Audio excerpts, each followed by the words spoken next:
Good morning class twelfth के मेरे प्यारे बच्चों। आज आपकी चलती है क्लास ट्वेल्थ की इंग्लिश की। आज आपका चलता है an elementary school classroom in slum का आज अंतिम वीडियो है। इसका हमने हर पॉइंट करा दिया, हर एक्सरसाइज करा दिया है, चाहे इसका हिंदी एक्सप्लेनेशन हो, पूरा हिंदी एक्सप्लेनेशन हमने पढ़ाया, इसका जो है सेंट्रल आइडिया हमने करा दिया है, इसका स्टैंजा बेस्ड क्वेश्चन आंसर करा दिए हुए हैं और वैसे क्वेश्चन आंसर जो दिया है नॉर्मल क्वेश्चन आंसर करा दिए हुए हैं। इसका हर पॉइंट करा दिए हुए हैं। सिर्फ एक पॉइंट बचा हुआ है, reference to context explanation. Reference context explanation हालांकि आपके सिलेबस में नहीं दिया है, बार बार हम कह रहे हैं कि आपके सिलेबस में नहीं दिया है, लेकिन एग्ज़ाम ओरिएंटेड क्वेश्चन में देने की वजह से एक एक सब में करा रहे हैं। चाहे जिस चैप्टर की, चाहे प्रोज का हो कराए हुए हों उसमें भी एक कराए हुए हैं, और पोइट्री का आपका पहला चैप्टर कराए उसमें भी एक कराया। सब में से एक रेफरेंस कॉन्टेक्स्ट एक्सप्लेनेशन इसलिए करा दे रहे हैं, बाई चांस आपके एग्ज़ाम में पूछ दे या फिर जो है सिलेबस कुछ चेंज हो करके आ जाए उसके लिए करा दे रहे हैं। ठीक है, तो इसमें जो है आपका है रेफरेंस कॉन्टेक्स्ट एक्सप्लेनेशन जो है पहला आपका जो दिया है फार फ्राम से लेकर के अदर देन दिस, मीन्स पहला ही स्टेंजा, पहले ही स्टेंजा का रेफरेंस कॉन्टेक्स्ट एक्सप्लेनेशन लिखना है। तो अब पहला स्टेंजा ए आपका था, और पहले स्टेंजा पे चलने से पहले जो भी छात्र छात्रा इस चैनल पे पहली बार आए हैं, चैनल को पहले आप सब्सक्राइब कर लो, वीडियो को लाइक कर दो, शेयर क्लास 12 के सभी बच्चों में शेयर अवश्य करो जिससे सभी बच्चों तक पहुंच जाए। ये आपकी जिम्मेदारी है, आप अपने साथी यार के जितने भी बच्चे आपके साथ के हों सभी बच्चों में शेयर करोगे जिससे सभी बच्चों तक आराम से पहुंच सके। ठीक है, और चैनल को सब्सक्राइब कर लोगे। आ जाओ, स्टैंजा फर्स्ट दिया है, इसी का आपको रेफरेंस लिखना है, कॉन्टेक्स्ट लिखना है, एक्सप्लेनेशन लिखना है। तो इसका रेफरेंस कॉन्टेक्स्ट एक्सप्लेनेशन कैसे लिखेंगे जल्दी से हम लोग देख लेते हैं। पहले से इस स्टैंजा का अर्थ एक बार थोड़ा सा देख लो, फिर उसके बाद हम लोग देखते हैं। Far far from gusty waves these children faces, means इन बच्चों के चेहरे कि इन बच्चों के चेहरे झोंकेदार लहरों से काफ़ी दूर है। हमने इसका अर्थ बता दिया है, इसीलिए जो है हम थोड़ा तेज़ी से बताएंगे क्योंकि इसका अर्थ हमने हिंदी एक्सप्लेनेशन मैंने पूरा कर दिया हुआ है, तो इसलिए यहाँ पर ज़्यादा बताने की ज़रूरत नहीं, बस थोड़ा सा आपको व्यू देना है कि इसमें क्या है जिससे एक्सप्लेनेशन आपको अच्छे समझ में आए। Far from gusty waves these children faces, इन बच्चों के चेहरे हवादार झोंकेदार लहरों से काफ़ी दूर हैं, अर्थात ये समुद्र के किनारों से काफ़ी दूर हैं, ये समुद्र के जो है किनारों का आनंद नहीं ले सकते हैं। लाइक रूटलेस वीड्स, मीन्स बिना जड़ वाले खरपतवार की तरह, दी हेयर टर्न राउंड दियर पैलर, उनके पीले चेहरे पर उनके बाल जो है इधर उधर हुए हैं, मीन्स कंघी नहीं किए हुए हैं उनके बाल। The tall girl with her head down weighed down head, means जो लंबी लड़की है वह अपने सर को दुखी और बीमारी में सर को नीचे झुकाई हुई है। The paper seeming boy, means paper की तरह दिखने वाला लड़का, अर्थात एकदम पतला सा लड़का। विथ रेड साइज, जिसकी चूहे जैसे आंखें हैं। दी स्टैंडर्ड, अविकसित है। अनलकी एयर, मीन्स दुर्भाग्यशाली उत्तराधिकारी है। ऑफ ट्विस्टेड बोन्स, मीन्स मरोड़ी हुई हड्डियों का उत्तराधिकारी है। रिसाइटिंग अ फादर्स नॉल डिजीजेज, जो दोहरा रहा है, रिसाइटिंग मीन्स दोहरा रहा है, फादर्स नॉल डिजीजेज मीन्स पिता के गठिया रोग को जो दोहरा रहा है, अर्थात उसके पिता को भी गठिया रोग था, इस बच्चे को भी गठिया रोग हो गया है। His lesson from his desk, वह अपने डेस्क पर बैठ करके अपने पाठ को क्या कर रहा है, पढ़ रहा है।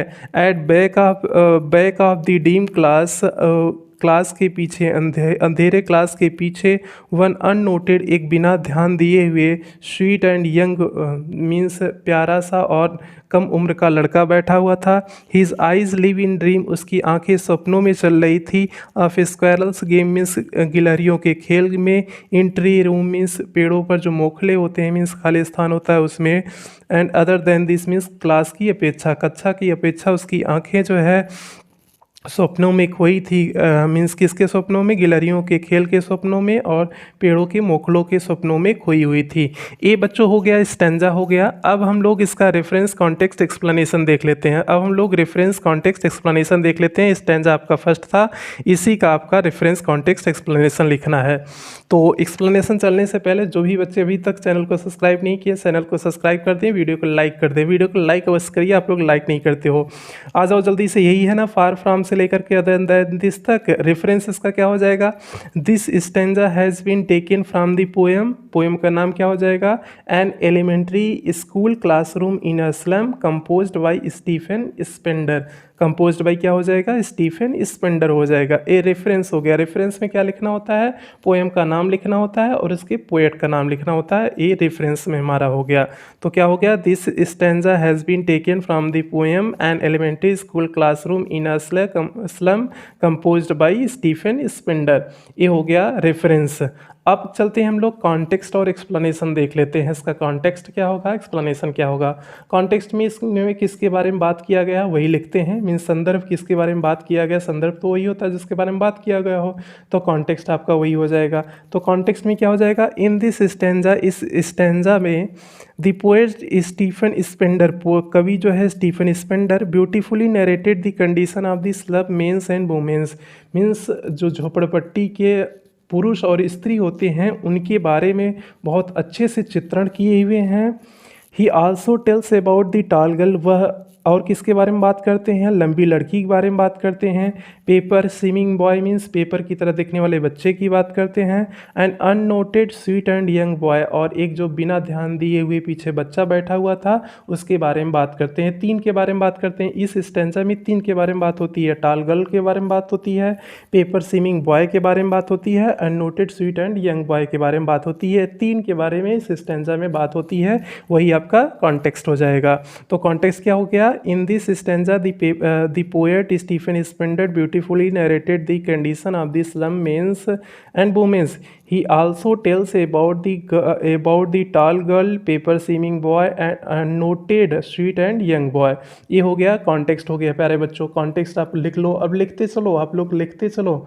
कॉन्टेक्स्ट आपने लिख लिया होगा। एक्सप्लेनेशन अब देखते हैं हम लोग, व्याख्या इसकी देखते हैं। व्याख्या में क्या करते हैं, जो स्टैंजा दिया हुआ है बस उसी को अपने शब्दों में बना के लिख दो, आपका एक्सप्लेनेशन कंप्लीट हो जाएगा। जो भी दिया रहे बस इतना ध्यान दो कि जो भी दिया है उसी अपने शब्दों में, अच्छे शब्दों में बना के लिख दो, आपका एक्सप्लेनेशन कंप्लीट हो जाएगा। एक्सप्लेनेशन में कोई तुरंखा आपको नहीं काम करना होता है कि नहीं कोई तोप हमें मानना होता है, तो कोई तोप आपको नहीं मानना है भैया, नॉर्मली आपको जो आता है आपको वही लिखना है, ठीक है। एक्सप्लेनेशन देखते हैं। In the starting lines of this stanza, इस स्टैंजा के शुरुआती लाइन में the poet tells that, poet बताता है कि the life of the slum mens and womens, जो इस झोपड़पट्टी के पुरुष और स्त्रियों का जो जीवन होता है, are very far from the shore of sea, समुद्र के किनारों से बहुत दूर होता है। मीन्स वे समुद्र के किनारों का आनंद नहीं ले पाते हैं। वह शुरुआती लाइन में पोएट क्या बताता है कि इन बच्चों का जीवन जो है, इन बच्चों का जीवन मीन्स यहाँ के पुरुष और स्त्रियों का जीवन जो है, या इन बच्चों का मेंस एंड वुमेन्स की जगह चिल्ड्रन भी आप कर सकते थे, कोई दिक्कत नहीं। इन बच्चों का जीवन जो है समुद्र के किनारों से बहुत दूर होता है, वे इसके आनंद को नहीं ले सकते हैं। The face of the childrens are pale, means जो बच्चों के चेहरे हैं कैसे हो गए हैं, पीले हो गए हैं। हेयर आर ओपन, उनके बाल कैसे हैं, खुले हैं। And they are like rootless weeds, और वे किसके समान हैं, रूटलेस मीन्स बिना जड़ वाले खरपतवार की तरह हैं। और वे कैसे हैं, बिना जड़ वाले खरपतवार की तरह हैं। लाइक शब्द है यहाँ पर कौन सा figure of speech, simile figure of speech यहाँ पर यूज हुआ है। लाइक की वजह से यहाँ पर simile figure of speech use हुआ है, क्योंकि क्या दिया, and they are like rootless weeds, वे किसके समान है, रूटलेस मीन्स बिना जड़ वाले खरपतवार की समान है। अर्थात यहाँ पर सिमिली फिगर ऑफ स्पीच का प्रयोग किया गया है। और इसे आप नोट में भी पॉइंट में लिख सकते हो कि in this line simile figure of speech are used. Last में नोट का एक पॉइंट बना के लिख सकते हो। आगे, a tall girl is bending her head, एक लंबी लड़की अपने सर को झुकाई थी, due to illness and weakness, means कमजोरी, बीमारी और कमजोरी की वजह से। इलनेस मीन्स बीमारी, वीकनेस मीन्स कमजोरी। बीमारी और कमजोरी की वजह से एक लंबी लड़की अपने सर को झुकाए हुई थी। दियर आर अ बॉय, वहाँ पर एक लड़का था, हु इज़ वेरी थिन, जो बहुत पतला था। वहाँ पर एक लड़का भी था जो बहुत पतला था। ही हैज़ एन एयर, वह उत्तराधिकारी था। एयर मीन्स यहाँ हेयर नहीं है, एयर है। एयर मीन्स उत्तराधिकारी। ही हैज़ एन एयर, वह उत्तराधिकारी था। Of distorted bones, distorted means होता है विकृत हड्डियों का वह उत्तराधिकारी था। And knoll diseases, knoll diseases means गठिया रोग, विकृत जो है हड्डियों का और गठिया रोग का वह उत्तराधिकारी था, अर्थात उसके पूर्वजों से उसे विकृत रोग मिला हुआ था और गठिया रोग मिला था। He was sitting on his desk, वह अपने डेस्क पे बैठा हुआ था, एंड लर्निंग और पढ़ रहा था, हिज लेसन मीन्स अपने पाठ को, एंड लर्निंग हिज लेसन और अपने पाठ को क्या कर रहा था प्यारे बच्चों, पढ़ रहा था। At the back of the dark class, उस अंधेरे कमरे के पीछे जो है, कक्षा के पीछे, a sweet and young boy was sitting, एक प्यारा सा और कम उम्र का बच्चा क्या हुआ था, बैठा हुआ था। This boy is very calm, यह बच्चा कैसा था, बहुत शांत था। So no one is caring about the boy, इसलिए कोई भी उस बच्चे पर ध्यान नहीं दे रहा था, क्योंकि यह बच्चा बोल नहीं रहा था, एकदम शांति से बैठा हुआ था, तो इसलिए कोई उस पर ध्यान नहीं दे रहा था। सो हाँ, this boy is dreaming about, यह बच्चा स्वप्न देख रहा था, अबाउट स्क्वायरल्स गेम्स मीन्स किसके बारे में, गिलहरियों के खेल के बारे में स्वप्न देख रहा था। इन अ ट्री रूम मीन्स पेड़ों पर जो मोखले होते हैं उनके बारे में यह स्वप्न देख रहा था। He has no attention in the class, इस बच्चे का जरा सा भी ध्यान क्लास में मीन्स कक्षा में नहीं था, इस बच्चे का जरा सा भी ध्यान कक्षा में नहीं था। तो यही हो गया जो है प्यारे बच्चों, एक्सप्लेनेशन हो गया। जल्दी से एक बार फिर से हम लोग एक्सप्लेनेशन देख लेते हैं। In the starting lines of this stanza the poet tells that the life of the slums mens and womens are very far from this shore of sea, the face of childrens are pale, hair are open and they are like rootless weeds. A tall girl is bending her head due to illness and weakness. There are a boy who is very thin. He has an air of distorted bones and gnawed diseases. He was sitting on his desk and learning his lesson. At the back of the dark class, a sweet and young boy was sitting. This boy is very calm, so no one is caring about this boy. This boy is dreaming about squirrels game in a tree room.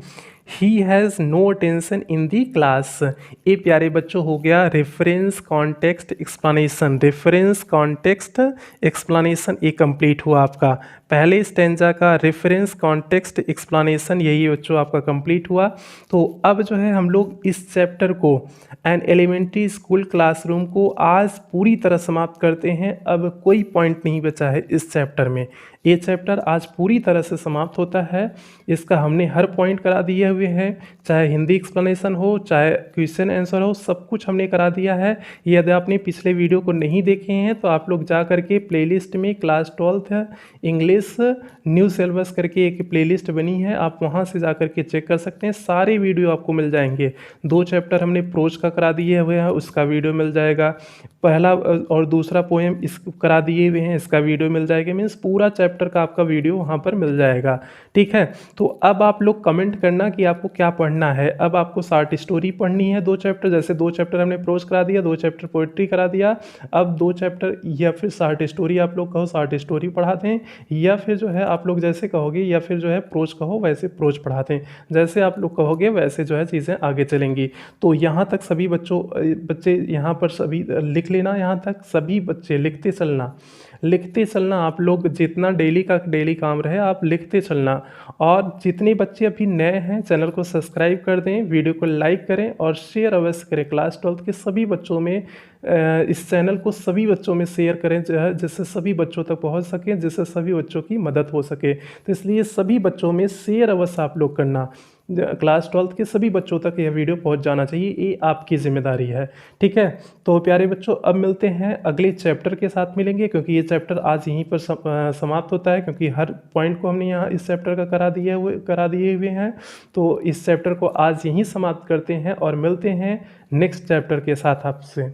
आप लोग अपना ध्यान रखें, खुश रहें।